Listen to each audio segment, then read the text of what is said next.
Magic and Mystery in Tibet by Alexandra David-Neel. Chapter 7. Mystic Theories and Spiritual Training. There exists a still more austere form of psalms, that of dwelling in complete darkness. Meditation in darkness is not a practice peculiar to Lamaism. It is known in all Buddhist countries. I have seen different kinds of room in Burma, especially built for the purpose, and made use of them myself during my stay on the Bygone hills.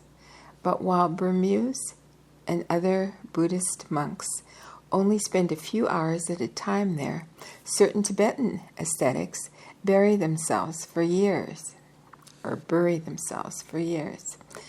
and even until death in such grave-like dwellings. However, these extreme cases are rare.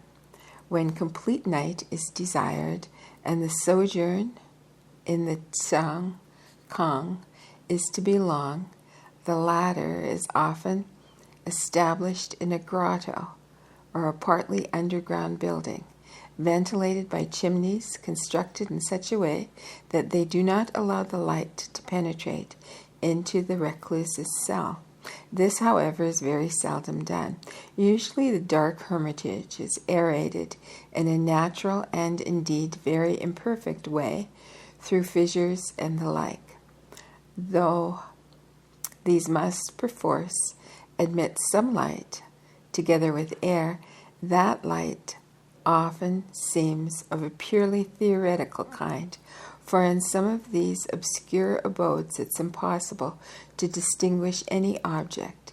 Yet after time, the eyes of the Tsampas get accustomed to dark and succeed in vaguely seeing their surroundings. According to what I have heard from men who have spent long periods of seclusion in darkness, these hermits enjoy at times wonderful illuminations. Their cell becomes bright with light, or in the darkness every object is drawn with luminous outlines, or again a phantasmagoria of shining flowers, landscapes, and personages arises before them.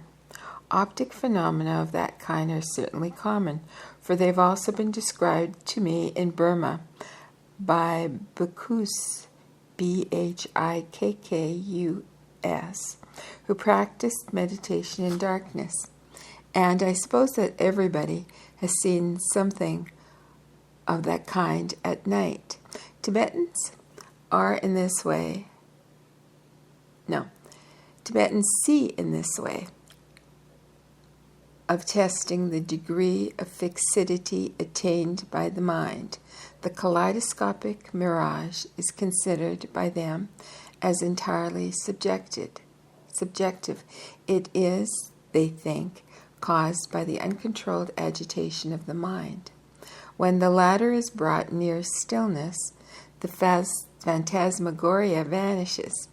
There remains only a spot which may be either dark-colored or like a diminutive globe of light. At first that spot moves, and the aim of the practice is to fix it. The stage in which the spot remains motionless without undergoing any change in size, color, etc., is the moment when the mystic is able to concentrate his thoughts on any object he chooses without any other idea breaking his one-pointedness of mind. The next stage is marked by the disappearance of the spot, which sinks into utter darkness. This, however, is not always attained. Many continue to proudly enjoy the fairy scene, thinking that they have obtained a glimpse of paradise. Besides recreations of this kind, a number of subtler enchantments awaits the Tsampa in his hermitage. These, according to religious teachers, are traps which catch the unintelligent disciple who ventures on the mystic path. When the Tsampa, who has spent a long time in darkness, is nearing the end of his retreat, he gradually accustoms his eyes to the daylight again. For that purpose, a hole the size of a pinhead is pierced in the mud wall and is enlarged every day until the aperture forms a small window. This operation may take several months. It is either done by the recluse himself or by another person, his guru or a friend. The longer the time spent in obscurity, the slower the admission of light into the cell. Novices who shut themselves up entirely for the first time, either in light or dark sangkhs, generally receive instructions from their guru during seclusion. The Lama speaks to them from outside through the double wicket which is used to pass in the recluse's meal. The guru of a Tsampa, who must see nobody, often shuts the entrance of the latter's cell with his own seal. A religious ceremony is performed on that occasion, and another one when the master breaks the seal and the recluse steps out. If the tsam is not of a severe kind, a flag may be placed at the recluse's door on which are written the names of the persons who are allowed to enter his rooms, attendants or visitors allowed to Sampa's teacher, by the Sampa's teacher. A dry branch is sometimes driven into the earth or stuck in a pot near the hermitage of the Sampa, who shuts himself up for life. The term Psalms, Kong, is more generally applied to meditation. Cottages built in the vicinity of a monastery. Those standing in more remote places are called ritod, R-I-T-O-D, with 2 dots over the O. Ritods are never built at the bottom of a valley. They are always perched on the dominating spot, and the choice of site is made in accordance with special rules. 2 well-known Tibetan verses depict the main conditions required, and they're stated here. Now I'm going to pronounce them as best I can, then spell them, and then say them in English. They're very short, it's 2 sentences.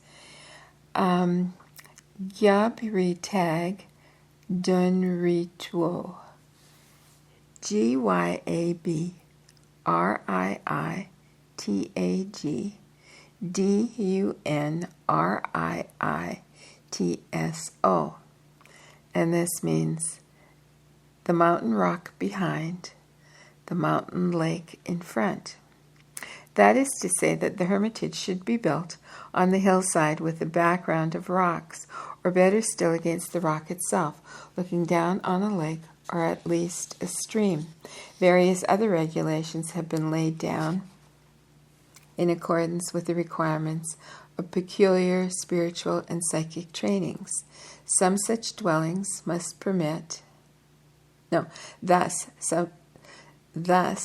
some dwellings must permit an extended view so that the anchorite can see the sun rising and setting. The noises produced by running water or wind must be muffled as far as possible. The vicinity of woodland is advised, or a barren landscape deemed more suitable, etc. Ritodpas, RITODPAS, with 2 dots over the O, do not remain continually shut in their houses. Outside the period of strict sama, most of them go out between hours which they devote to meditations or other practices. According to the rule imposed by their guru or self-imposed, they are either allowed or forbidden to talk with their neighbors while fetching water, collecting fuel, or taking a walk around their cabin. Meditation in the open is sometimes advised by the spiritual guide, or some practice it from their own inclination. Though the term ritod, properly speaking, means a group of hermitages, current usage applies it to all single isolated anchorite abodes, huts, or caves. It is to such primitive dwellings far away from inhabited regions that staunch Naljorpas who aim at climbing the rugged rocks of spiritual heights retire. Those who are still at the novice stage tramp at long intervals to their guru's place to tell him about their psychic experiences, the ideas to which their meditations have given birth, and also to receive his advice and communication of spiritual power, in brackets, Angkur right, Angkur, Angkur right. Several years may elapse between such meetings. As for the hermits who are teachers, some of them also allow a very few promising beginners to live in their vicinity. Vicinity, however, is a wide term. The disciple may stay on the same hill as his master at a spot situated lower down than the latter's dwelling, or at 1 or 2 days' march.